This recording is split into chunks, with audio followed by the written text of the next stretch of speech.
Baik, Bismillahirrahmanirrahim. Assalamualaikum warahmatullahi wabarakatuh. Innal hamdalillah nasta'inuka wa nastahdik wa nastaghfiruka wa natubu ilaik wa nu'minu bika wa natawakkalu alaik. Allahumma iyyaka na'budu wa ilaika nahfiz narju rahmatak. Allahumma inna nakhsha 'adzabak. Inna 'adzabaka al-jadda bil kafirina mulhiqa. Asyhadu an la ilaha illallah wahdahu la syarika lah wa asyhadu anna Muhammadan 'abduhu wa rasuluh. Allahumma salli wa sallim wa barik ala Muhammadin 'abdika wa nabiyyika wa rasulika an-nabiyil ummi wa ala alihi wa sahbihi wa sallim wa taslima. Qala Allah ta'ala fi kitabihil karim.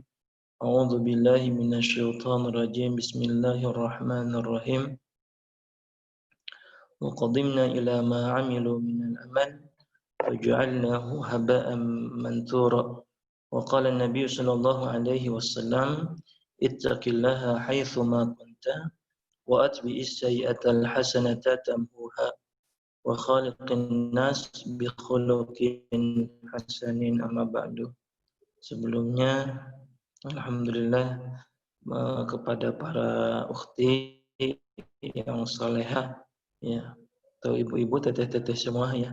Alhamdulillah kita sama-sama bisa bersilaturahim sekalipun ya tidak langsung bertatap muka lewat media daring atau lewat online. Mudah-mudahan insyaallah kumpulnya kita ataupun silaturahimnya kita tidak mengurangi dari sisi pahala yang Allah berikan kepada kita, karena kita yakin betul dengan sabda Nabi, innamal a'malu binniyat wa innama likulli imri'in ma nawa. Sesungguhnya setiap apa yang kita kerjakan tergantung niatnya, dan insyaallah kita hadir sama-sama mendengar, menyimak dalam rangka di samping silaturahim kita juga thalabul ilm ya. Dan salah satu tanda kebaikan yang Allah berikan kepada seorang hamba, kata Nabi sallallahu alaihi wasallam, man yuridu bihi khairan yufaqihu fid din. Kalau Allah menghendaki kebaikan kepada seseorang, ya terkadang bukan harta, bukan dunia yang Allah berikan. Karena boleh jadi dunia ini menjadikan sebab kita lupa dari mengingat Allah. Makanya di dalam Quran surat Al-Munafiqun Allah sebutkan, ya ayyuhalladzina amanu la tulhikum amwalukum an dzikrillah. Wahai orang-orang yang beriman, janganlah harta yang ada pada kalian menyebabkan kalian lupa dari mengingat Allah. Oleh sebabnya Nabi menyebutkan dalam hadis, kalau Allah menghendaki kebaikan pada seseorang, yufaqihu fiddin, maka Allah akan berikan pemahaman agama kepada seseorang itu. Dan mudah-mudahan kita termasuk di dalamnya. Karena salah satu yang menghantarkan kita untuk paham agama adalah semangat istiqomahnya kita untuk terus mendapatkan thaqafah, mendapatkan pengetahuan yang insya Allah itu sedang kita lakukan saat ini. Teteh-teteh, para akhwat yang salehah, alhamdulillah juga saya ingatkan, alhamdulillah kita ini sedang berada di waktu-waktu yang sangat istimewa ya, yaitu berada di pekan pertama mau pekan kedua di bulan Zulqa'dah. Kenapa? Ini waktu yang sangat teristimewa karena bulan Zulqa'dah termasuk satu di antara 4 bulan yang Allah sebutkan sebagai bulan haram. Sebagaimana yang Allah firmankan di dalam Al-Quran surat At-Taubah ayat yang ke-36, inna iddatash syuhuri indallahi 12 ya, khalaqas samawati wal arda minha arba'atun hurum dzalika dinul qayyim. Suaranya kedengar nggak? Nah, suaranya jelas nggak kedengar? Kedengar ya? Baik.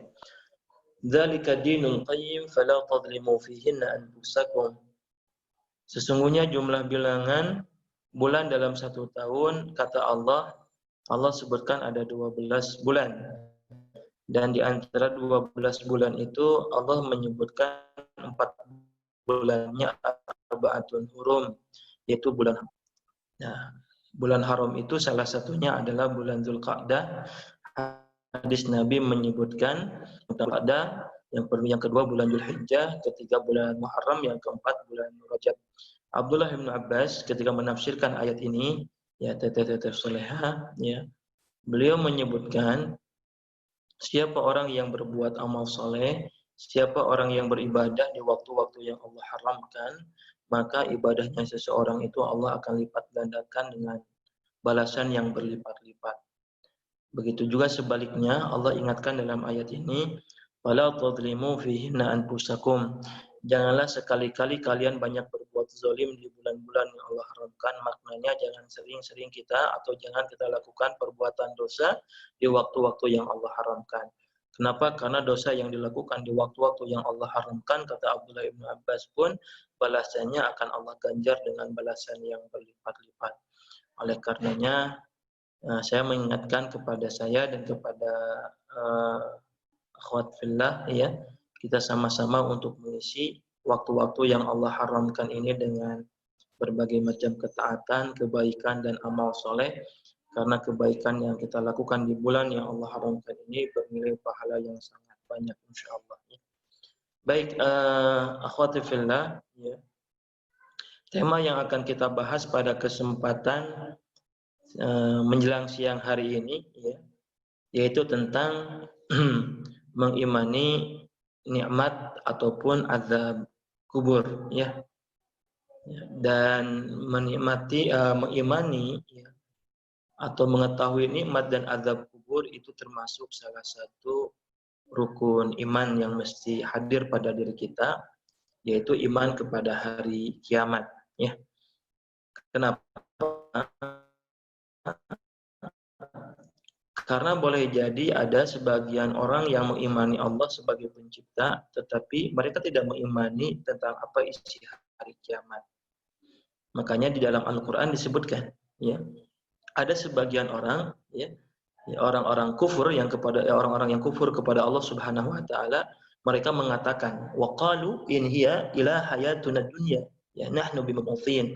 Sekali-kali mereka berkata, ya, setelah meninggal dunia seolah-olah mereka tidak akan dibangkitkan lagi. Jadi kalau mereka memahami ini, kata para ulama, mereka memahami kematian itu ya proses ending, selesai begitu. Ya, ketika jasad dikubur lalu kemudian dimakan orang. Maka orang yang seperti ini Allah gambarkan di dalam Al-Quran, wa qalu in hiya illa hayatuna dunya wa ma nahnu bimab'utsin. Juga di ayat yang lain Allah sebutkan, ya, orang-orang musyrikin Quraisy, ya, mereka sesungguhnya mengimani Allah. Mereka mengimani Allah sebagai Rabb yang menciptakan langit, Rabb yang menciptakan segala apa yang ada di bumi. Maka kata Allah di dalam Al-Quran, wa alsinatuhum man khalaqas samawati wal ardh. Kata Allah, Muhammad, kalau engkau bertanya kepada orang-orang musyrikin, ya, siapa man khalaqas samawati wal ardh, siapa yang menciptakan langit, siapa yang menciptakan bumi, maka lihat jawabannya. Maka orang-orang musyrikin akan mengatakan la yaqulunna Allah. Mereka akan menjawab, Muhammad, bahwa yang menciptakan langit, yang menciptakan bumi itu adalah Allah Subhanahu Wa Taala. Tetapi orang-orang musyrikin Quraisy tidak mengimani, ya, apa-apa yang berhubungannya dengan hari akhirat, tidak mengimani apa yang dimaksud dengan azab kubur, tidak mengimani tentang yaumul hisab, ya, di mana setiap manusia akan dihisab segala perbuatannya, gitu. Oleh karenanya Allah sebutkan dalam Quran surat An-Naba, ya, yang sering kita baca dan mungkin akhwati fillah pada hafal surat An-Naba, amma yatasaalun, ya.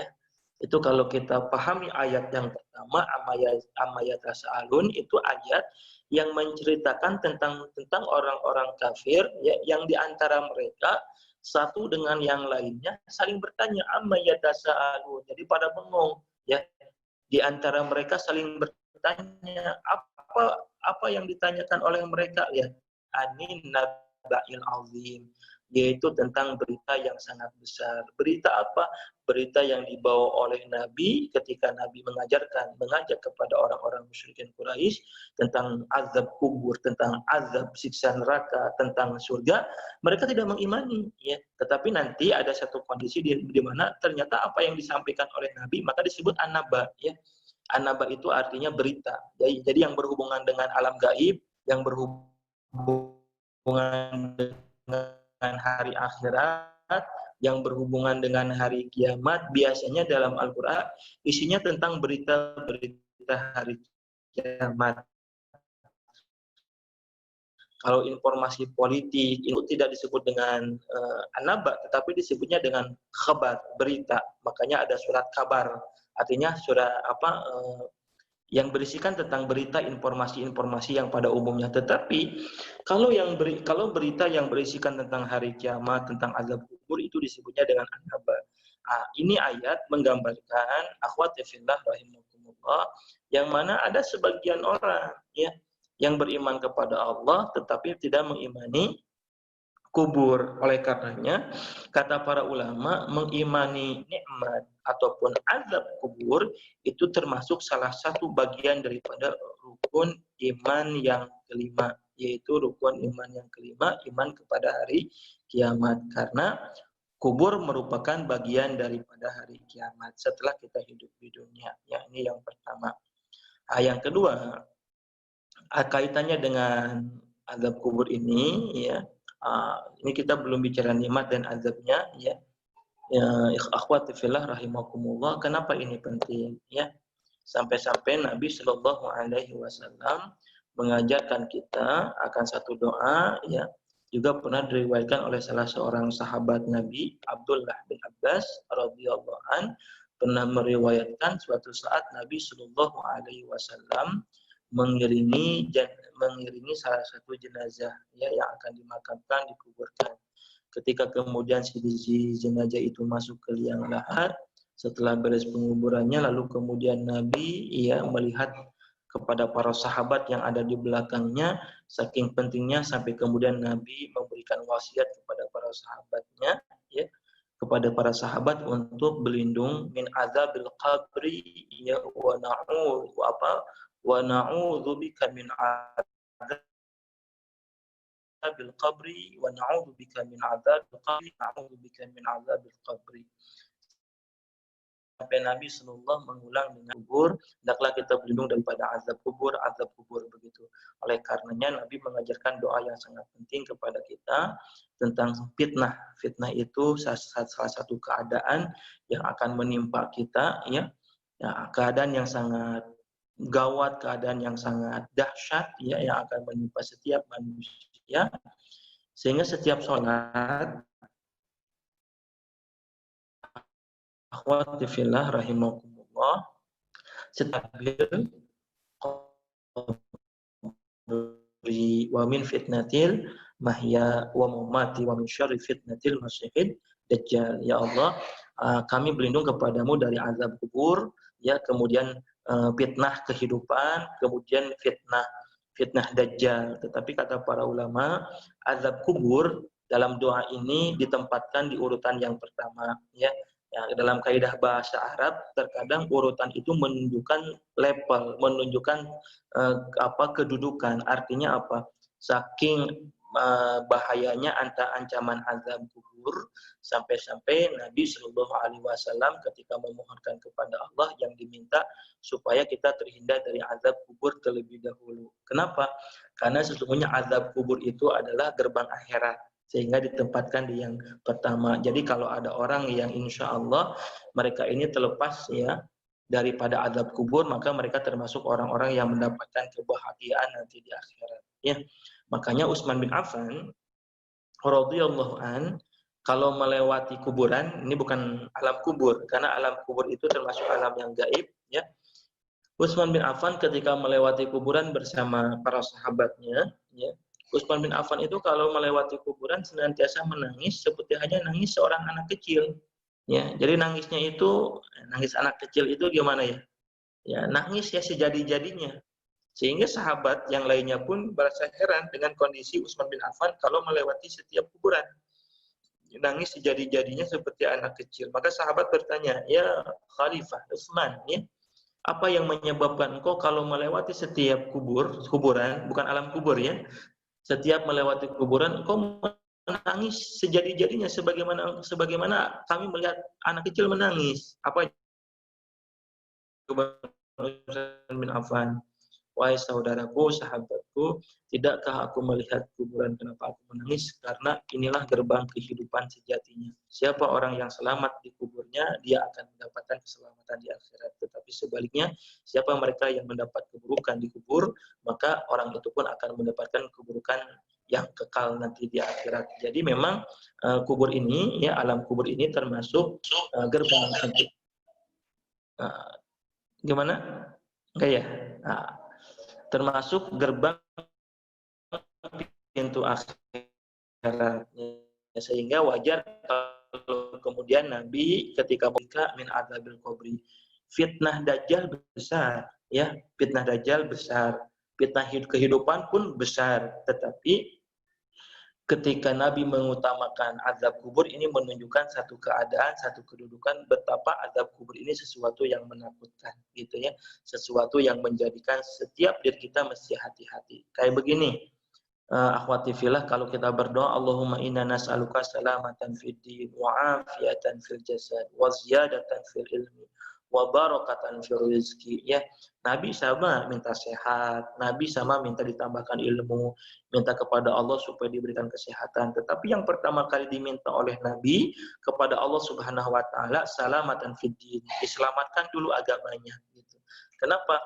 Karena selamatnya agama itu termasuk yang paling utama ketimbang Allah memberikan harta, ketimbang Allah memberikan kesehatan. Kenapa? Karena boleh jadi ada orang yang Allah berikan kesehatan fisiknya tetapi agamanya tidak selamat. Makanya di dalam hadis Nabi Shallallahu Alaihi Wasallam disebutkan, hadis riwayat Imam Muslim, ya, yusbihur rajul mu'minan au yumshi kafiran, ya. Nanti akan ada satu keadaan di mana kalian akan menemukan orang di pagi harinya beriman, lalu kemudian di sore harinya kafir. Kemudian wa yumshi mu'minan au yusbihu kafiran. Di sore harinya dia beriman atau kemudian pagi harinya kafir. Lalu kemudian Nabi menutup hadis ini dengan ungkapan wa yubi'u dinuhu bi'aradi minad dunya, dan nanti kalian akan menemukan ada orang-orang yang menjual agamanya disebabkan karena dunia. Maka keselamatan terhadap agama diminta oleh Nabi SAW di urutan yang pertama. Nah, kita sedang berbicara, akhwati fillah rahimakumullah, kita sedang berbicara tentang nikmat dan azab kubur, ya. Nah, supaya kita bisa memahami ternyata ini penting, gitu. Makanya rukun iman yang pertama di dalam Al-Qur'an, ya. Ketika Allah menjelaskan siapa orang-orang yang beriman, siapa orang-orang yang bertakwa, maka lihat Allah sebutkan dalam Quran surat Al-Baqarah, ya, yang kita pahami sama-sama. Allah sebutkan alladzina yu'minuna bil ghaibi. Jadi wa yuqimunas shalat wa mimma razaqnahum yunfiqun, ya. Itu ciri orang-orang yang bertakwa, ya. Kata Allah Subhanahu wa ta'ala, "Dzalikal kitabul la raiba fihi hudal lil muttaqin." Sesungguhnya Al-Qur'an ini aku berikan Al-Qur'an ini sebagai petunjuk bagi orang-orang yang bertakwa. Siapa orang-orang yang bertakwa? Jadi akhwati fillah, tidak ada keyakinan terhadap yang gaib. Maka kata para ulama ketika menafsirkan ayat ini, ketakwaan salah satu sifat yang mendasar, ya, bagi orang-orang yang bertakwa itu adalah keimanan kepada yang gaib sebelum yang gaibnya, ya. Kenapa kita sholat? Karena sesungguhnya sholatnya yang kita lakukan ada kesadaran pada setiap diri kita terhadap sesuatu yang gaib, ada pahala, ada ancaman. Maka kata Ali bin Abi Thalib radhiyallahu an, ketika mendefinisikan tentang takwa, ya, Ali bin Abi Thalib menyebutkan bahwa takwa itu adalah al-khaufu minal jadil. Yang disebut dengan takwa itu adalah ada rasa takut, disebutnya rasa takut. Takut kepada siapa? Minal jadil, takut kepada Allah Subhanahu wa ta'ala, gitu. Ya, bukan takut kepada makhluk, ya. Kalau takut kepada makhluk mah al-khaufu fil basyariyah, takutnya itu sifatnya umum. Muslim, mukmin, kafir, munafik sama punya rasa takut. Nah, makanya kalau virus COVID-19 ini kan makhluk, ya, virus corona ini makhluk.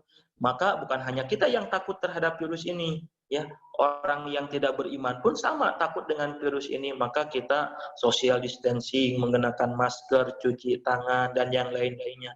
Nah, kalau takutnya kepada makhluk dimiliki oleh semua manusia, baik muslim ataupun kafir gitu. Nah, umumnya kalau takut kepada makhluk pasti kita akan menjauh, akan menghindar gitu. Kata Ali bin Abi Thalib, kita takut dengan virus, kita akan menjauhi virus itu. Kita takut dengan ular, nggak akan mungkin kita akan mendekati ular.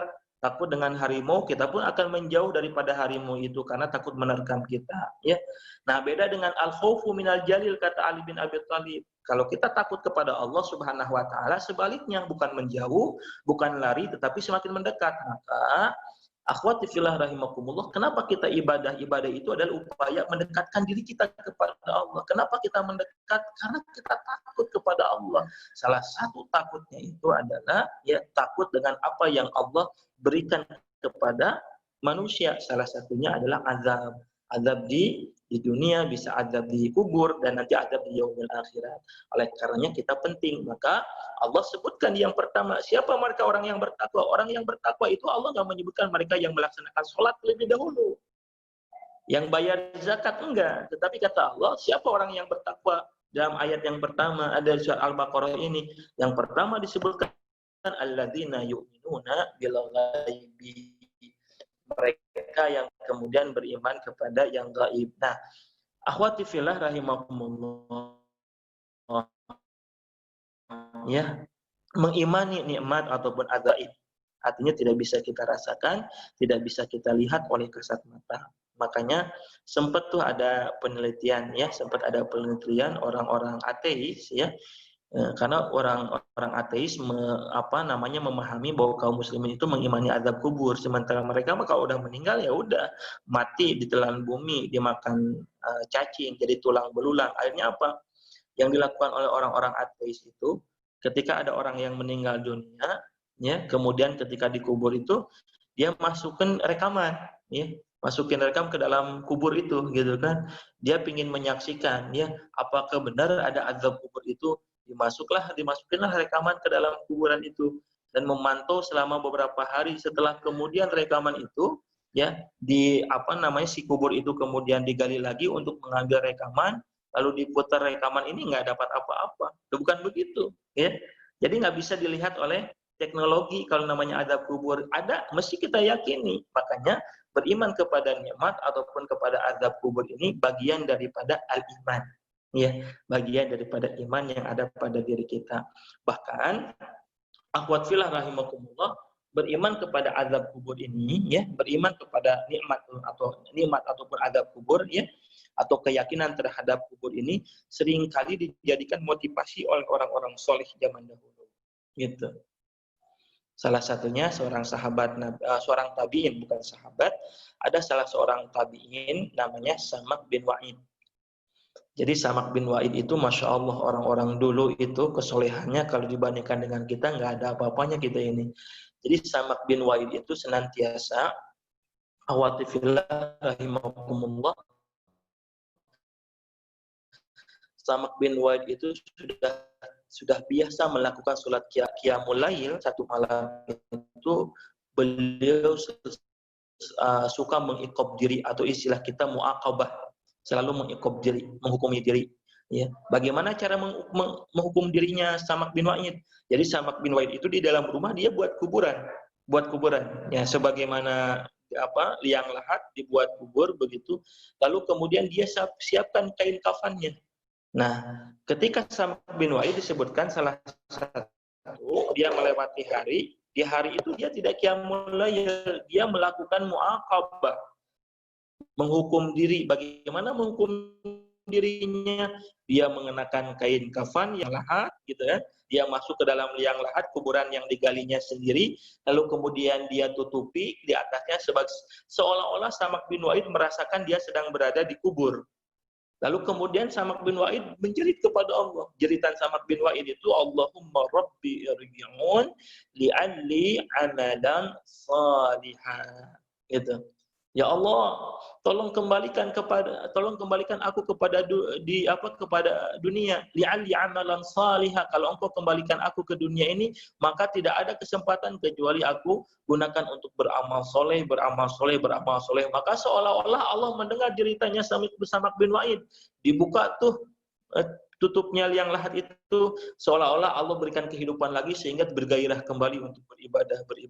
Begitulah muaqabahnya orang-orang soleh terdahulu, bahkan dijadikan kubur itu sebagai sesuatu yang bisa memotivasi gitu. Nah, ini pemahaman tentang keyakinan bahwa kubur itu memang sesuatu yang sangat nyata gitu ya. Akhwati fillah rahimakumullah ya.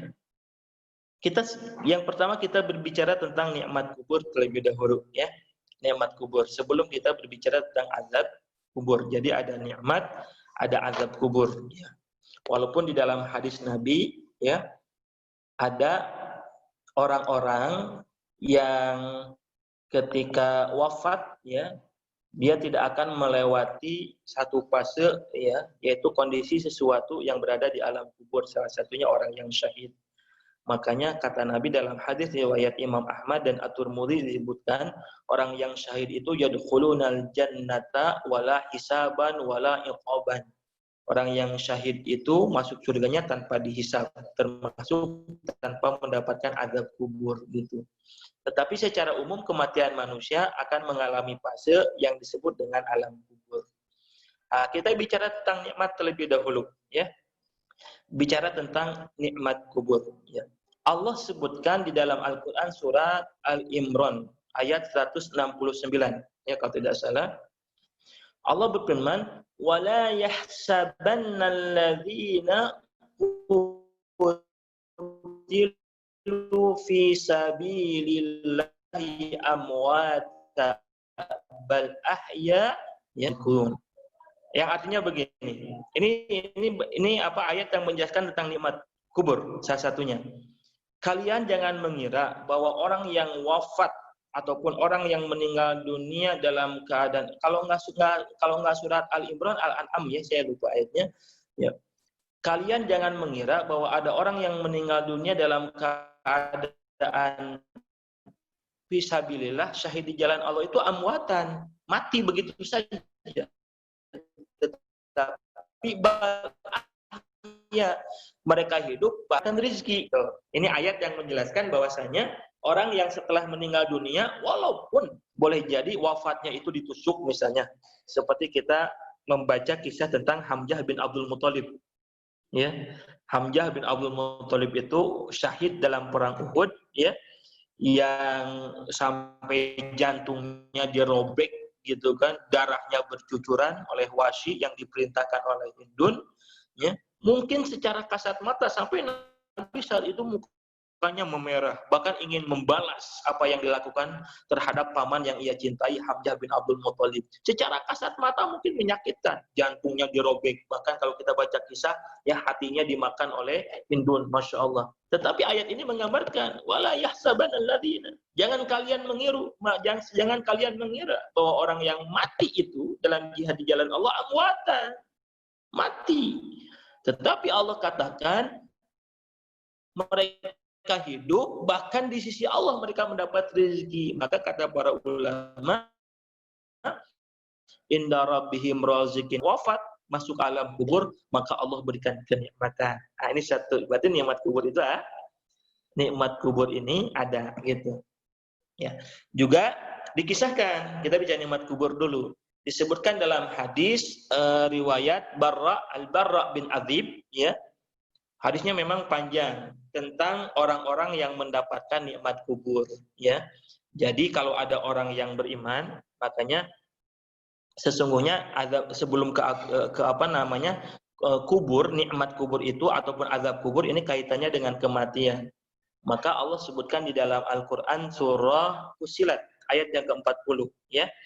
Allah Subhanahu wa taala berfirman, "Innal ladzina qalu rabbunallahu tsumma istaqamu tatanazzalu 'alaihimul malaikah alla takhafu wa la tahzanu wa abshiru bil jannah allati kuntum tu'adun." Kalau kita lihat tafsir ayat ini, Quran surat Fussilat ayat yang ke-40 ini, ayat ini sesungguhnya berbicara tentang orang yang saat itu sedang sakaratul maut, gitu. Ya.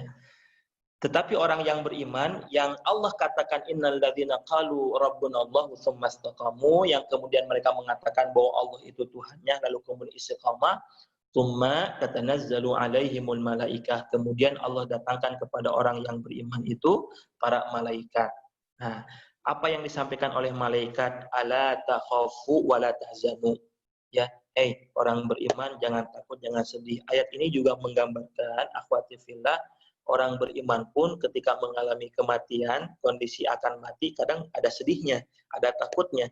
Maka disebutkan ala takhafu wa la tahzanu. Tetapi bedanya kalau orang beriman itu nanti Allah akan hadirkan malaikat memberikan motivasi. Kalau orang kafir, orang fasik ketika akan mengalami kematian, Allah nggak akan datangkan malaikat.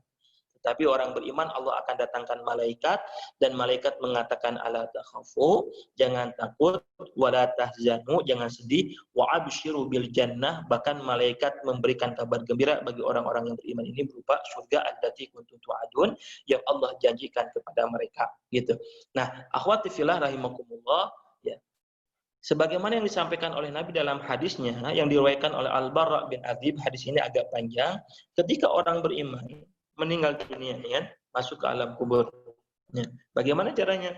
Nah, Nabi menjelaskan ketika datanglah malaikat di saat sakaratul mautnya orang beriman, ya, 3 malaikat. Yang pertama malaikat yang mencabut ruhnya yang nanti di atas kepala, di samping kiri kanannya malaikat rahmat, ya. Lalu kemudian ruhnya itu dicabut. Ya, dicabut wan nasyutati nashta. Dicabut dengan pelan, lembut begitu kan. Ketika dicabut ruhnya itu, akhwati fillah rahimakumullah, lalu kemudian oleh malaikat, ya, oleh malaikat itu dibawalah ke langit. Bahkan malaikat turun membawa kain kafan dari surga. Ketika dibawa ke langit, lalu kemudian melewati para malaikat pun berkomentar. Ini jasad siapa? Kenapa? Karena orang yang beriman itu ketika diangkat ruhnya itu, subhanallah, ternyata harum, tercium oleh para malaikat. Maka malaikat yang membawa ruhnya orang beriman itu mengatakan dia fulan bin fulan yang senantiasa taat kepada Allah Subhanahu wa taala. Maka malaikat yang ada di langit pun menyambut orang yang beriman yang ruhnya dicabut itu. Sampai kemudian sampailah ke langit, kemudian Allah katakan, ya, Allah katakan, Allah pun ridha, ya. Kalau bahasa Al-Qur'an, ya ayyatuhan nafsul mutmainnah irji'i ila rabbiki radiyatan mardiyah, gitulah bahasanya. Wahai orang-orang yang jiwanya tenang, dipanggil dengan panggilan yang terbaik oleh Allah. Maka kemudian Allah katakan kepada malaikat, wahai malaikat, balikan kembali ruh ini ke jasad. Gitu kan, maka dibalikan kembali ke jasad sampai kemudian dikafani, disolatkan, lalu kemudian masuklah ke liang lahat atau ke kuburan itu. Nah, sampai 3 langkah orang yang mengiringinya, 3 langkah masih kedengaran ketika mau meninggalkan jasad yang dikubur itu. Setelah itu tidak kelihatan lagi. Kemudian malaikat datang malaikat yang bertanya kepada orang ini tentang siapa Tuhanmu, siapa nabimu, apa agamamu. Kalau orang beriman dijawab tuh semuanya, man rabbuka dinuka Islam, man nabiyuka Muhammad sallallahu alaihi wasallam. Maka kata Nabi dalam hadis disebutkan, man amana billahi rabban wa bil islami dinan wa bi Muhammadan nabiyyan wa rasulan wajabat lahul jannah. Siapa yang di dalam dirinya ada iman kepada Allah sebagai Rabbnya, Islam sebagai agamanya, Nabi Muhammad sebagai Rasulnya, wajabat lahul jannah. Maka saat itu, ya akhwati fillah rahimakumullah, orang beriman yang diwafatkan oleh Allah, orang beriman tadi, ya dalam keadaan dia gampang, mudah untuk menjawab setiap pertanyaan. Kata para ulama, pertanyaan para malaikat nanti di alam kubur itu termasuk fitnah. Jadi fitnah kubur itu pertanyaan malaikat. Kenapa disebut fitnah? Karena saat itu, ya, tidak semua orang bisa menjawab pertanyaan malaikat. Walaupun pertanyaannya gampang, bahkan tidak ada kisi-kisinya.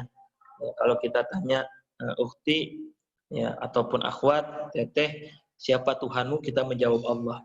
apa agamamu? Menjawab Islam. Tetapi nanti di alam kubur, kata Rasulullah, tidak semua bisa menjawab. Maka diteguhkanlah orang beriman untuk bisa menjawabnya. Lalu setelah itu, kata Rasulullah SAW, datanglah sosok rupawan, ya, yang indah, yang bercahaya.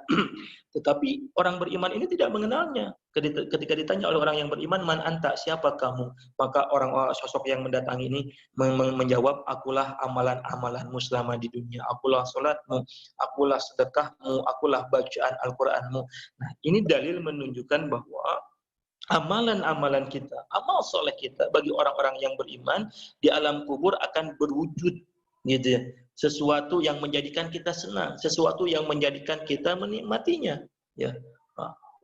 Penuh dengan wangi-wangian. Ternyata itu amal soleh dan disebutkan oleh Nabi SAW itu bagian daripada nikmat kubur. Lalu apa nikmatnya? Kata Nabi SAW, setelah itu malaikat diperintahkan oleh Allah setiap pagi, setiap petangnya, ya, untuk memperlihatkan kenikmatan surga, ya, memperlihatkan tentang kenikmatan surga. Maka orang-orang yang beriman itu ketika dibukakan, dia belum merasakan nikmat surga, baru diperlihatkan saja, belum melihat, belum merasakan, tetapi baru diperlihatkan saja nikmat surga, sampai kemudian orang-orang yang beriman berada di alam kubur mengatakan, ya Allah, segerakan aku, ya, untuk sampai ke surga, begitu. Saking nikmatnya diperlihatkan, begitu, nikmat surga, begitu. Kata Nabi SAW, hamparkan jalan menuju surganya, perlihatkan jalan orang itu menuju surga. Sehingga ketika orang yang beriman di alam kubur, dia yakin dia akan mendapatkan kenikmatan surga. Ya, subhanallah. Lalu kemudian kata Nabi, disebutkan dalam hadisnya, lalu Allah perintahkan kepada malaikat, lapangkan kuburnya seluas mata memandang. Ya, jadi ini nikmat kubur yang Allah berikan, ya. Amal soleh menyerupai sosok-sosok yang menakjubkan, yang menemani dia berada di alam kubur, gitu kan. Kemudian Allah perlihatkan tentang kenikmatan surga, ya. Walaupun sebentar diperlihatkan lagi, ya. Itu sebagian daripada nikmat kubur, ya. Ada lagi hadis Nabi SAW. Orang-orang yang beriman, kan ada orang yang beriman itu bisa jadi ribuan tahun wafatnya, atau puluhan ribuan tahun wafatnya orang-orang yang beriman. Ya, sementara ya mereka menunggu yaumul di padang mahsyar, ya. Nanti kan sebelum tingkatannya tahapannya alam kubur, lalu kemudian alam kubur itu sama dengan alam barzah, lalu padang mahsyar. Kalau di padang mahsyar kan yajma'unallahu al-awwalina wal akhirin limiqati yaumin ma'dum, ya. Kata Allah, ya, dalam hadis Nabi juga disebutkan, manusia dari awal sampai manusia dari akhir, setelah manusia itu berada di alam kubur, Allah akan bangkitkan, yajma'unallahu al-awwalina wal akhirin limiqati yaumin ma'lum, di waktu yang telah Allah tetapkan, artinya di padang mahsyar, begitu, ya. Nah, akhwati fillah rahimakumullah, orang-orang yang beriman itu, ya, akan merasakan banyak kenikmatan ketika di alam kubur. Maka ketika masa penantian itu, ya, orang-orang yang beriman, ya, itu Allah tidurkan. Ketika dia mau ke mau berkumpul di padang mahsyar, ya, atau dikumpulkannya di padang mahsyar, seolah-olah mereka dalam keadaan tertidurnya kita. Tidur malam lalu sudah bangun. Jadi nggak kerasa lama, sebentar aja, begitu. Sepertinya orang yang sedang tertidur. Itu bagian daripada bentuk-bentuk kenikmatan yang dirasakan oleh orang-orang yang beriman ketika di alam kubur, gitu. Nah, itu nikmatnya, gitu. Nah, kenikmatan itu insya Allah pasti ada. Azabnya ada, gitu. Karena kita bicara nikmat kubur dan azab kubur. Nah, akhwati fillah rahimakumullah, azab kubur ini sebagaimana hadis, ya, dalil yang menunjukkan tentang azab kubur ini, sebagaimana hadis yang disampaikan oleh Rasulullah yang diriwayatkan oleh salah seorang sahabat Nabi, Abdullah ibnu Abbas radhiyallahu anhu. Suatu saat Rasulullah SAW sedang berjalan tuh. Ketika Nabi SAW sedang berjalan bersama para sahabat, lalu kemudian Nabi melewati, ya, dua kuburan, bukan alam kubur, ya, melewati dua kuburan, lalu kemudian Nabi berhenti sejenak. Sampai kemudian Nabi memotong pelepah kurma yang agak sedikit basah. Lalu kemudian Nabi tancapkan dua tangkai kurma itu ke dua kuburan yang dilewati oleh Rasulullah SAW. Lalu Nabi katakan kepada para sahabatnya, apa kata Rasulullah? Wahai sahabatku, Tahukah engkau, dua orang yang sedang berada di kubur ini, mereka sedang disiksa sama Allah. Mereka sedang diazab oleh Allah Subhanahu wa taala, dan kata Nabi, disiksanya dua orang ini bukan disebabkan karena dia berzina, bukan disebabkan karena dosa-dosa besar, membunuh, berjudi, ya, tetapi subhanallah, ya. Salah satu dosa besarnya, salah satu yang menyebabkan dia disiksa sama Allah di kubur, di azab kubur itu, kata Rasulullah SAW, disebabkan karena dia enggak tahara, ya, ketika kencing, jadi enggak bersih, gitu ya. Masalahnya kebersihan, gitu. Masya Allah. Masalah kebersihan, hati-hati, makanya akhwati fillah, ya. Hati-hati dalam masalah kebersihan. Ini dalil yang menjelaskan ada orang yang tidak bersih, ya, dan ketika kencing dia enggak bersih, begitu kan, ini menyebabkan orang ini disiksa di azab kubur. Maka kata Allah dalam Quran surat Al-Baqarah ayat yang ke-222, Allah sebutkan innallaha yuhibbut tawwabina wa yuhibbul mutatahhirin. Sesungguhnya Allah mencintai orang yang bertobat dan Allah mencintai orang yang mensucikan diri, begitu ya, mensucikan diri. Artinya mutahhirin di sini kata para ulama, ya, mereka yang peduli dengan kebersihan. Jadi juga saya perlu ingatkan kepada akhwati fillah rahimakumullah, dalam kondisi di era new normal ini kan kita dituntut hidup bersih, cuci tangan, gitu kan. Ya, karena untuk banyak orang yang menjaga pola kebersihan dalam kondisi era new normal ini supaya tidak terkena virus, gitu. Boleh, nggak apa-apa. Tetapi bagi orang-orang yang beriman bukan hanya semata-mata itu. Kalau kita membersihkan diri, kita mandi, kita cuci tangan, kita menjaga diri kita dari berbagai macam kotoran, bukan semata-mata karena ingin terhindar dari virus, penyakit, tetapi itu adalah amalan yang mendatangkan cinta Allah Subhanahu wa taala. Innallaha tawwabina wa yuhibbul mutatahhirin, karena Allah mencintai orang-orang yang membersihkan diri. Sebaliknya, ada orang yang mendapatkan azab kubur disebabkan bukan karena dosa-dosa tadi, berzina, membunuh, berjudi, tetapi karena dia tidak bersih, gitu. Tidak bersih, ya. Makanya oleh karenanya akhwati fillah rahimakumullah, ya, niat kita harus sampai ke sana, gitu ya. Nah, ini bukti azab kubur dari dalil hadis Nabi Shallallahu alaihi wasallam. Yang kedua, dalilnya Quran surat Quran surat 9 At-Taubah ayat yang ke-101, ya. Allah Subhanahu wa taala menyebutkan sanu'adzibuhum marrataini tsumma yuradduna ila adzabil azim. Ini menarik ayat ini. Kata Allah, ya, sanu'adzibuhum marrataini. Sesungguhnya kami akan mengazab mereka dengan dua kali azab. Dua kali azab. Kemudian summa yuradduna ila adzabil azim. Kemudian mereka akan dikembalikan oleh Allah kepada azab yang sangat besar, yaitu di azab nanti di neraka. Sebelum Allah menyebutkan azab tentang neraka, wa hum khalidun, kekal selama-lamanya, Allah menyebutkan summa nuradduna sanu'adzibuhum marrataini. Allah akan mengazab orang itu dengan dua kali azab. Apa maksudnya? Imam Hasan Al-Basri, akhwati fillah rahimahumullah, ketika menafsirkan Quran surat At-Taubah ayat yang ke-101 ini, kata beliau, sesungguhnya manusia, orang-orang yang lalai, sebelum mereka mendapatkan azab yang pedih, azabul azim, ya, mereka akan mendapatkan dua azab. Apa itu dua azab? Yang pertama, azab di dunia, yang kedua, azab kubur. Ya, jadi ada azab dunia itu. Di dunia itu ada azab, gitu ya. Ya, makanya kata Allah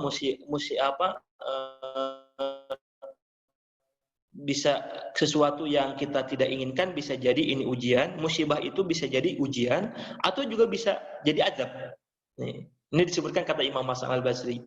Nah, sebagaimana juga Allah turunkan azab kepada orang-orang sebelum kita, ya. Nah, atau pada masa-masa Nabi terdahulu, bagaimana Allah mengazab kaum Nabi Lut alaihissalam, di mana Allah azab bukan di akhirat tetapi di dunia. Misalnya Allah mengazab kaumnya Nabi Hud alaihissalam, ya. Ya. Bagaimana Allah berikan azab kepada kaumnya Nabi Hud alaihissalam, ya. Allah datangkan angin yang sangat kencang, ya. Sab'ata layalin wa thamaniyata ayyamin husuma, yang mana angin yang sangat kencang itu menerbangkan kaumnya Nabi Hud alaihissalam, kaum Ad, ya, sampai 7 hari 8 malam dalam Al-Qur'an tuh. Ya. 7 malam 8 hari diterbangkan oleh diterbangkan oleh angin kencang yang Allah datangkan. Setelah hari yang ke-8, lalu kemudian Allah jatuhkan seluruh kaum Ad itu. Ini disebutkan oleh Allah dalam Al-Quran. Bagaimana jatuhnya kaum Ad? Seperti hanya buah kurma yang sudah matang.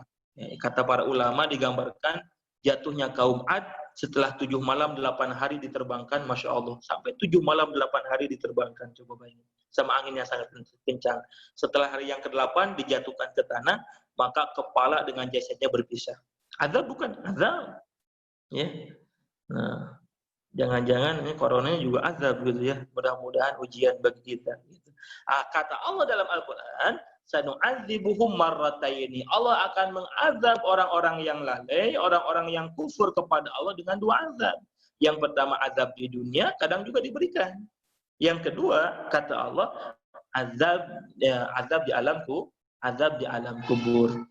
Dan akhwati fillah rahimakumullah, Nabi pernah sampaikan kepada para sahabatnya, kalau seandainya setiap kita mendengarkan azab yang Allah berikan kepada orang-orang yang bermaksiat di alam kubur, maka kalau manusia dan jin mendengarkan siksaan jeritan orang-orang yang sedang disiksa oleh Allah gitu, di alam kubur, maka seketika bisa langsung meninggal dunia. Tetapi kita tidak mendengar jeritan orang-orang yang diazab kubur, walaupun boleh jadi kita sering kali lewat ke kuburan gitu kan, kita nggak mendengar jeritan mereka. Yang mendengar jeritan orang-orang yang disiksa oleh Allah di alam kubur, kata Rasulullah SAW, adalah makhluk selain jin dan manusia. Jadi binatang itu bisa mendengar jeritan orang-orang yang sedang diazab kubur.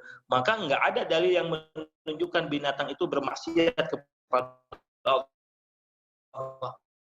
Bahkan kata Allah, ya, selain ma fis samawati wal ardi wa huwal azizul hakim. Jadi apa-apa yang ada di langit, di bumi, semuanya bertasbih kepada Allah Subhanahu wa taala. Kenapa mereka tidak bermaksiat kepada Allah? Mereka bertasbih kepada Allah karena mereka salah satunya mendengar bagaimana jeritan orang-orang yang disiksa oleh Allah di azab kubur. Mereka senantiasa berzikir, zikrullah kepada Allah Subhanahu wa taala. Jadi akhwati fillah rahimakumullah, azab kubur ini sesuatu yang pasti, sebuah keniscayaan bagi siapa? Bagi orang-orang yang senantiasa lalai, bagi orang-orang yang senantiasa bermaksiat kepada Allah Subhanahu wa taala. Nah, kata hadis Nabi yang diriwayatkan masih sama oleh Al-Bara' bin Adzib. Jadi kalau ada orang, ya, orang-orang yang lalai ketika meninggal dunia itu sedang sakaratul maut, maka Allah akan turunkan 3 malaikat yang sama, malaikat yang mencabut nyawanya di kepala, 2 malaikat itu ya, yang membawa kafan dari neraka. Kalau tadi membawa kain kafan dari surga, tetapi buat orang-orang yang lalai, malaikat membawa kafan dari neraka. Ya. Lalu kemudian orang yang lalai ini, ya, ketika mau dicabut nyawanya dia nggak mau karena dia nyadar, ya, sakitnya luar biasa. Karena nggak maunya dia dicabut nyawa oleh Allah, dicabut nyawa, maka kemudian malaikat memaksa, mencabut nyawanya memaksa. Maka saking sakitnya Allah gambarkan bagaimana malaikat ini mencabut nyawanya orang-orang kafir. Wan nazi'ati gharqa. Itu ayat tuh. Naza' itu, awas akhwati fillah, makna an-nazi'at. An-naza' itu maknanya itu kalau kita mencabut dengan sekeras-kerasnya, dipaksa nyabutnya sampai akarnya itu keangkat, itu naza' namanya bahasa Arab. Nah, itu wan nazi'ati gharqa, itu ayat yang menjelaskan bagaimana malakul maut mencabut ya nyawa dengan sekeras-kerasnya. Nyawa siapa? Salah satunya nyawa orang-orang fasik, orang-orang yang kufur, orang-orang yang ahli maksiat. Wan nazi'ati gharqa, dicabut dengan sekencang-kencangnya. Makanya sakitnya luar biasa ketika nyawanya dibawa ke langit. Ya. Lalu kemudian melewati para malaikat yang ada di langit, karena nyawanya ini, ruhnya ini mengeluarkan bau yang sangat menyengat, maka kemudian malaikat yang ada di langit mengatakan, jasad siapa nih fulan? Siapa yang meninggal? Gitu kan? Maka dijawab si fulan bin fulan. Ya. Belum sampai kepada Allah Subhanahu wa taala, datanglah suara dari langit, kembalikan ruh ini ke dunia. Maka dilempar itu ruh, ya, dilempar ke dunia, lalu kemudian masuk ke liang lahat. Gitu. Ketika sudah masuk ke liang lahat, masih mendengar 3 langkah orang-orang yang mengiringinya, setelah itu tidak terdengar, baru kemudian datanglah sosok makhluk, ya, yaitu malaikat yang memberikan azab, ya, siksa di alam kubur, ya. Ketika ditanya sama pertanyaannya kepada orang yang beriman, siapa Tuhanmu, siapa nabimu, apa agamamu, orang ini nggak bisa menjawab. Saya tidak tahu, kata Nabi. Saya tidak tahu, pada Muslim.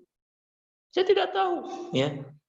Akhirnya kemudian disebutkan dalam hadis Nabi Shallallahu Alaihi Wasallam tentang sebagian daripada azab kubur, ya, maka malaikat menghimpitkan kuburnya sampai sempitnya, jadi ke apa ya, kalau bahasa Sunda kadadetkeun gitu ya, kegencet saking sempitnya begitu. Lalu kemudian malaikat penjaga kubur ini memukulkan kepada orang ini sesuatu benda yang terbuat dari besi, disiksa terus, dia berjerit-jerit gitu. Dan jeritan orang yang sedang berada di alam kubur nggak kedengar sama kita. Nah, kata Nabi, kalau seandainya kita manusia itu mendengar jeritan orang yang berada di alam kubur ketika disiksa oleh para malaikat itu, ya, maka kita ini langsung bisa meninggal dunia. Masya Allah, gitu. Kemudian dipukul pukul terus habis. Bahkan saat itu dosanya, maksiatnya ini menyerupai wujud yang mengerikan, ya, kemudian mengeluarkan bau yang sangat menyengat, gitu kan. Ketika ditanya siapa kamu, akulah adalah amalan-amalan dosa yang engkau lakukan di dunia. Ini bagian daripada azab-azab kubur, ya, yang dijelaskan oleh Rasulullah Shallallahu Alaihi Wasallam di dalam hadisnya. Gitu. Oleh karenanya, akhwati fillah rahimakumullah, kita ini mesti hati-hati, ya. Ya, kenapa? Karena tadi perkataan Utsman bin Affan, kalau manusia selamat di kuburnya, sampai Utsman bin Affan menangis, kata Utsman bin Affan, kalau manusia yaitu di surga. Tetapi kalau manusia sudah tersiksa di alam kuburnya, maka manusia itu akan mendapatkan siksaan yang jauh lebih dahsyat dibandingkan siksaan yang Allah akan berikan di alam kubur. Ya, makanya la yu'adzibu adzabahu ahad, tidak ada azab yang paling dahsyat azab yang diberikan oleh seseorang di dunia melebihi azabnya Allah. Oleh karenanya, ahwati fillah rahimakumullah, kalau ada orang yang merasakan siksaan, namanya dimutilasi gitu orang gitu kan, siksaannya paling berat, maka di akhirat itu azab Allah jauh lebih pedih. Nah, begitu ahwati fillah rahimakumullah tentang beberapa penjelasan nikmat kubur dan azab kubur. Walaupun ada hadis, ya, nggak apa-apa, kita bisa amalkan sebagian menyebut hadis hasan, ya. Ustaz, bagaimana supaya kita terhindar sebelum saya jawab, nanti kayaknya ada pertanyaan, supaya kita terhindar daripada azab kubur, di samping doa yang disampaikan oleh Rasulullah yang senantiasa kita baca setelah at-tahiyat, ya Allahumma inna na'udzubika min adzabil qabri, maka ada satu amalan yang juga bisa kita lakukan. Salah satunya, akhwati fillah rahimakumullah, biasakan, rutinkan kita membaca Quran surat Al-Mulk sebelum tidur, ya. Karena kata hadis Nabi Shallallahu Alaihi Wasallam, siapa yang senantiasa merutinkan membaca surat Al-Mulk, gitu kan, sebelum tidur, maka Allah akan jauhkan orang itu dari siksa kubur. Satu, gitu kan, ya.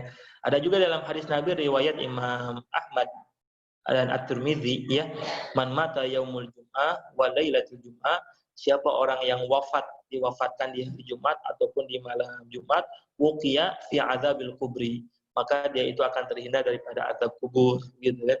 Ada juga hadis Nabi SAW, ya. Ya, hadis sama riwayat Imam Ahmad dan At-Tirmidzi. Kata Rasulullah SAW, ya, man qataluhu batnuhu, siapa yang wafat disebabkan karena penyakit yang ada dalam perutnya, lam yu'adzibu fil qabri, maka dia tidak akan diazab oleh Allah Subhanahu wa taala di alam kubur. Ya, tetapi ahwati fillah rahimakumullah, sesungguhnya yang bisa menyelamatkan kita, yang bisa menolong kita di kubur itu, ya, bukan siapa-siapa, ya, salah satunya adalah amal soleh kita. Kalau kita punya orang tua, ya, maka salah satu yang bisa menyelamatkan orang tua yang sudah wafat, yang sudah meninggal dunia adalah memperbanyak doa buat orang tua. Karena kata Nabi SAW, kalau ada doa anak, ya, buat orang tua, ya, maka ketika boleh jadi kita tidak pernah tahu orang tua kita atau kita jauh lebih soleh ketimbang orang tua kita, maka Allah akan tahan ya daripada siksaan azab kubur tadi ataupun di alam kubur itu. Wallahu a'lam bishawab. Baik, akhwati fillah rahimakumullah ya. Tadi ada pertanyaan ya. Oke. Oh ya, Quran surat. Dikonfirmasi ya. Quran surat Al-Imran ayat 169 yang menjelaskan tentang nikmat kubur. Oke. Apabila ada orang yang melakukan dosa besar, misal membunuh, kemudian orang tersebut bertaubat dengan sungguh-sungguh dan meninggal dengan khatimah, apakah orang tersebut tetap mendapatkan azab kubur karena pernah melakukan dosa besar? Subhanallah. Baik. Akhwati fillah, ya, syukran jazakillah ya tadi yang bertanya, Ustaz, apakah kalau ada orang yang berbuat dosa membunuh ataupun yang lain-lainnya dosa besar lalu kemudian dia meninggal dunia, dia bertobat lalu kemudian dia wafat meninggal dunia, apakah kemudian dia mendapatkan azab kubur? Selama taubatnya diterima oleh Allah Subhanahu wa taala, walaupun orang itu banyak berbuat maksiat, banyak berbuat dosa, tetapi orang itu bertobat dan taubatnya diterima sama Allah, maka insyaallah dia tidak akan mendapatkan azab kubur, tetapi yang dia dapatkan nikmat kubur insyaallah. Dalam Al-Qur'an surah, saya lupa surahnya. Jadi ada satu ayat asbabun nuzulnya itu, akhwati fillah rahimakumullah ya, menggambarkan tentang orang yang saat itu datang kepada Rasulullah sallallahu alaihi wasallam. Orang ini yang setiap harinya berzina dan membunuh. Jadi dosa besar itu dilakukan oleh orang-orang ini. Lalu kemudian dia datang kepada Allah Subhanahu wa taala, ya. Datang kepada Rasulullah, dia mengadu kepada Rasulullah, "Ya Rasul, apa yang kau ajarkan itu sesuatu yang benar, tetapi apa yang terjadi pada kami ini senantiasa membunuh, senantiasa kami berzina setiap saatnya." Lalu kemudian Allah Subhanahu wa taala turunkan ayat, ya. Apa suratnya ya? Yang bunyinya begini ya. Nanti bisa dicari bunyinya kurang lebih begini. Allah turunkan, Allah panggil ya orang-orang ini ya. Wahai orang-orang yang atas, ya, janganlah engkau berpaling daripada rahmat Allah. Innallaha yaghfiru dzunuba jami'a. Ya. Sesungguhnya dosa apapun yang ada pada diri kalian, innallaha yaghfiru dzunuba jami'an. Kalau engkau tobat, maka Allah akan mengampuni dosa-dosa itu. Oleh karenanya, akhwati fillah rahimakumullah, dapat saya sampaikan, kecintaan Allah kepada orang-orang yang bertaubat ini, kenapa disebutkan khusus, itu terkadang bisa melebihi cintanya Allah kepada orang-orang yang beramal soleh. Tetapi orang yang beramal itu kadang kita ria, ingin dianggap soleh, ingin dianggap baik. Ya. Makanya kata Allah, wa qadimna ila ma amilu min amal. Nanti di hari kiamat itu akan didatangkan setiap amal perbuatan yang dilakukan oleh seseorang semasa hidupnya di dunia. Tetapi kata Allah, faja'alnahu haba'an mansura. Tapi sayang, solatnya, tilawah Qur'annya, apapun aktivitas kebaikannya, faja'alnahu haba'an mansura. Tapi seperti hanya debu-debu yang berterbangan. Oleh karenanya, insya Allah, kalau kita bertobat kepada Allah Subhanahu wa Ta'ala, maka yang akan Allah berikan itu adalah kebaikan. Kenapa? Karena rahmat Allah itu jauh lebih luas ketimbang apa yang kita lakukan. Sebaliknya, akhwati fillah rahimakumullah, jangan juga kita menganggap seolah-olah kita sudah bisa beribadah, sudah beramal, sudah cukup beramal, beribadah, ya. Tetapi akhwati fillah rahimakumullah, kita mesti mengharapkan rahmat daripada Allah Subhanahu wa taala. Makanya dalam hadis riwayat Imam Muslim disebutkan la yadkhulu ahadan amalukum ya amalukum al-jannah ya laisa amaluhu illa bi rahmatin minallah. Tidakkah seseorang masuk surga disebabkan karena amalnya, tetapi orang itu masuk surga itu disebabkan karena rahmat Allah Subhanahu wa taala. Mudah-mudahan akhwati fillah rahimakumullah, kalau kita bertobat kepada Allah dengan tobat yang sebenar-benarnya dan tobat kita diterima sama Allah Subhanahu wa taala, ini insyaallah akan banyak mendatangkan kebaikan, termasuk kebaikan ataupun nikmat di kubur dan kebaikan ataupun nikmat nanti di alam setelah di alam kubur insyaallah ya. Baik, akhwati fillah rahimakumullah ya, kita sama-sama alhamdulillah sudah 1 jam kajian kita, mudah-mudahan menjadikan ilmu yang bermanfaat bagi kita dan kita senantiasa diingatkan terus ya bahwa kita harus membekali diri kita ya dengan sebaik-baik bekal. Fatazawwadu fa inna khairaz zadi taqwa. Tidak ada bekal yang terbaik bagi kita seorang hamba melebihi bekal ketakwaan kita, insyaallah. Mudah-mudahan kita digolongkan oleh Allah menjadi orang-orang yang mendapatkan kenikmatan sebagaimana doa kita, Rabbana atina fid dunya hasanah wa fil akhirati hasanah wa qina adzabannar. Supaya Allah memberikan kebaikan kepada kita di dunia dan Allah juga memberikan kebaikan kepada kita di akhirat. Salah satunya nikmat kubur, mudah-mudahan Allah juga karunikan kepada kita dan akhirnya insyaallah mudah-mudahan Allah kumpulkan kita semuanya di surganya kelak, amin ya rabbal alamin. Mangga akhwati fillah rahimakumullah, kita sama-sama bermohon kepada Allah mudah-mudahan doa kita di waktu-waktu yang Allah haramkan ini menjadi doa yang diijabah, amin. A'udzubillahi minasyaitonir rajim. Bismillahirrahmanirrahim. Hamdan syakirin, hamdan na'imin, hamdan yuwafi ni'amahu wa yukafihu majidah. Ya Rabbana lakal hamdu kama yanbaghi li jalali wajhika wa 'azimi sultanik. Rabbana zalamna anfusana wa illam taghfir lana wa tarhamna lanakunanna minal khasirin. Allahumma inna na'udzubika min 'adzabil qabri wa min fitnatil mahya wa mamati wa min syarri fitnatil masiihid dajjal. Allahumma inna ala dzikrika wa syukrika wa husni ibadatika. Allahumma inna nas'aluka salamatan fid din wa afiyatan fil jasad wa ziyadatan fil ilmi wa barakatan fil rizqi wa taubatan qabla al maut wa rahmatan inda al maut wa maghfiratan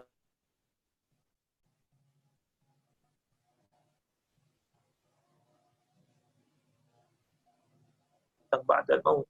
Allahumma hawwin 'alaina fi sa'ati. Allahumma a'izzana bi'ibadik. Allahumma la tudillana bima'siyatik. Allahumma ya Allah ya muqallibal qulub, tsabbit qulubuna 'ala dinik. Tsabbit qulubuna 'ala ta'atik ya arhamar rahimin. Allahumma inna nas'aluka ilman nafi'an wa rizqan thayyiban wasi'an wa 'amalan mutaqabbala. Rabbana la tuzigh qulubana ba'da idh hadaitana wa hab lana min ladunka rahmah innaka antal wahhab. Allahumma adfa'anna al-khala' wal-waba' wal-bala' fi biladina Indonesia ya arhamar rahimin wa buldan muslimin ya aziz ya hayyu ya qayyum ya zal jalali wal ikram. Ajib hajatana ya rahman ya rahim. Rabbana atina fid dunya hasanah wa fil akhirati hasanah wa qina adzaban nar. Wa sallallahu ala Muhammadin wa ala alihi wa sahbihi wa sallim. Alhamdulillahi rabbil alamin.